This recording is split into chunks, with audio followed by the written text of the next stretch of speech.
बेटी का घर, ससुराल या मायका। लड़की की शादी होती है और शादी संपन्न होने के बाद विदाई का समय आ जाता है और लड़के के घर वाले लड़की के पास एक एक करके उसके कमरे को जाते हैं और समझाते हैं। सबसे पहले माँ जाती है और कहती है अपनी बेटी से कि बेटी, कल से जल्दी उठना और सबसे पहले उठकर नहा धो लेना, फिर पूजा पाठ करके रसोई घर का सारा काम अब से तुझे ही संभालना है। देखना कोई गलती ना करना, वहाँ तेरी माँ नहीं होगी समझाने के लिए। सारे काम ध्यान से करना। पति को दफ्तर से आने के बाद पानी, फिर कुछ देर बाद खाना और फिर वो जो भी बोले कर देना। सासू माँ की सेवा करना और घर के सभी लोगों का ध्यान रखना। फिर कुछ देर बाद पापा आते हैं और कहते हैं बेटी, अब अपने ससुराल को ही अपना घर समझना और सबका ख्याल रखना। अपने माँ बाप के मान सम्मान को मिटने न देना बेटी। और इतना कहकर पिता की आंखों में आंसू आ जाते हैं और वो वहाँ से बाहर निकल जाते हैं। फिर भाई आता है, आंखें आंसुओं से भरी होती है और चेहरे पर मुस्कान के साथ बोलता है, लगता है तू अब ससुराल चली ही जाएगी। जा रही है तो सच में जा रही है ससुराल। चलो, अब तुमसे छुटकारा मिल जाएगा। अब तेरा सारा हिस्सा मेरा हो जाएगा और अब कोई बात बात पर टोका टोकी भी नहीं करेगा और ना ही कोई माँ से मेरी शिकायत करेगा। चलो बढ़िया है, आज से तू परेशान नहीं करेगी हमको।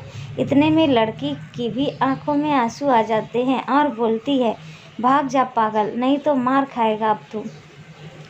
और फिर भाई बोलता है, अच्छा, मेरी तरह ससुराल में किसी को पीटने न लगना, वहाँ तेरी कोई मार नहीं खाएगा। जैसे हमें बोल देती है कुछ भी वहाँ मत बोलना, कोई बुरा मान सकता है। और फिर दोनों रोते हुए एक दूसरे को गले लगा लेते हैं और साथ में दोनों के मुँह से निकलता है, तेरी बहुत याद आएगी, अपना ख्याल रखना। और भाई आंसू पोंछते हुए बाहर निकल जाता है और इसी तरह परिवार के सभी लोग आकर समझाते हैं।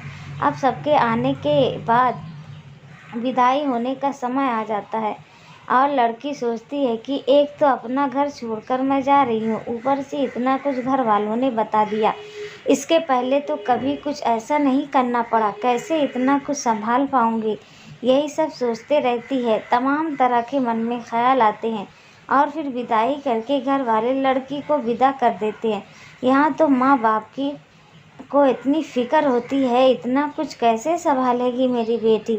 हमेशा से खुले ख्यालातों वाली मेरी बेटी अब किसी की पत्नी और किसी की बहू की जेठानी, किसी को की भाभी बन गई है। देखो क्या होता है। अब ससुराल में जाकर लड़की अलार्म लगाती है और दूसरे दिन सुबह उठकर जैसा कि उसकी माँ ने बताया होता है वैसा ही करती है और फिर सबके लिए खाना बनाती है। और कहते हैं ससुराल में पहली रसोई बहू कुछ मीठा बनाकर शुरू करती है तो उसने सबके लिए खीर बनाई और खीर में चीनी कम रह गई, बाकी खीर बहुत अच्छी बनी थी। अब बनाने के बाद खीर सबके लिए निकालती है और सब तो खा लेते हैं, कुछ नहीं बोलते। फिर सास जाकर बेटा और पति बैठा होता है तो जाकर बोलती है, लग रहा है घर वालों ने कुछ सिखाया नहीं है, चीनी देखो कैसे डाली थी, लग रहा था खीर नहीं चावल खा रहे हों।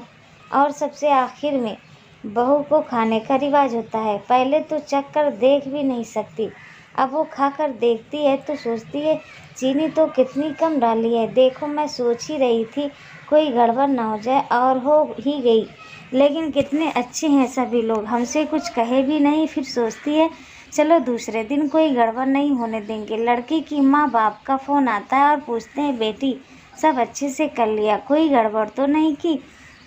और वो बोलती है, इतना सोचे थे फिर भी खीर में चीनी बहुत कम रह गई थी, लेकिन आप लोग परेशान ना हो, कल से कोई गड़बड़ नहीं होगी। यहाँ के लोग बहुत अच्छे हैं, किसी ने कुछ नहीं बोला। और फिर रात में पति आता है रूम में और बोलता है, कैसी खीर बनाई थी मम्मी, क्या सोच रही होंगी, कितनी फीकी थी, कल से ध्यान देकर खाना बनाना। इसी तरह वो घर के सभी कामकाज सीख जाती है। कल को सारा दिन मस्ती करने वाली लड़की अब एक पत्नी और बहू और भाभी बन जाती है। कुछ दिनों बाद उसके घर वाले आते हैं और उसको देखते हैं। इतना ज़्यादा अंतर पहले और अब में। कहीं कोई बुला रहा है, भाभी मेरा ये सामान कहाँ रखा है। और पति बोलता है, अरे नाश्ता लग गया, दफ्तर के लिए लेट हो रहा है। सासू माँ बोलती है, बहू जल्दी से टेबल साफ करके सबका नाश्ता लगाओ। माँ पापा आए हैं, ध्यान नहीं दे रही। और तुम्हारे ससुर जी को भी निकलना है। वो जल्दी जल्दी सारे काम करती है और सबको नाश्ता करवाकर सारा घर साफ करती है, बर्तन धुलती है, फिर खाना बनाती है। ऐसे ही पूरा दिन उसका घर के काम काज में जाता है और कोई ज़रा सा भी सराहना नहीं करता। ये सब देख माँ बाप के आंखों में आंसू आ जाते हैं और फिर जब वो सारे काम कर लेती है तो माँ बाप के पास बैठती है और तब माँ बाप बोलते हैं कि बेटा, कोई दुख तो नहीं है तुम्हें? तो अपने आंसू छुपाते हुए, नहीं माँ, कोई दुख नहीं है, बस आप सबकी बहुत याद आती है। और माँ, छोटू कैसा है? वो अब आप लोगों को ज़्यादा परेशान तो नहीं करता? ऐसा कहते हुए बात को काट देती है और बोली, यहाँ सब बहुत अच्छे हैं, मेरा बहुत ख्याल रखते हैं। ऐसा बोल दी ताकि उसके माँ बाप परेशान ना हो। और माँ बाप कहते हैं, बेटी ऐसे ही खुश रहे तू और अपना ख्याल रखना। अच्छा, अब हम लोग चलते हैं।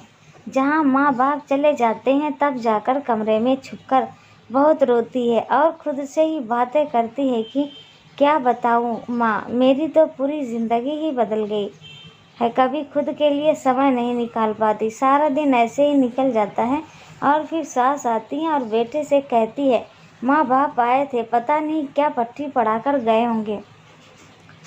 अब बताओ दोस्तों, ऐसा बहुत लोगों के साथ होता है। अगर ऐसा होता रहा तो ससुराल और मायके में हमेशा अंतर होता रहेगा। जब तक कि आप दूसरे के घर से आई बेटी को अपनी बेटी नहीं समझेंगे, ऐसा करने से ही रिश्ते बिगड़ते हैं। सारी बेटियां ऐसा नहीं होती हैं और तभी रिश्ते बिगड़ते हैं। अब वो काम कर रही है तो सभी को करवा लेना चाहिए, क्योंकि वो आपकी मजदूर बनकर तो आई नहीं है, आपके घर की बहू है जो आपके लिए सब कुछ छोड़ कर आई है।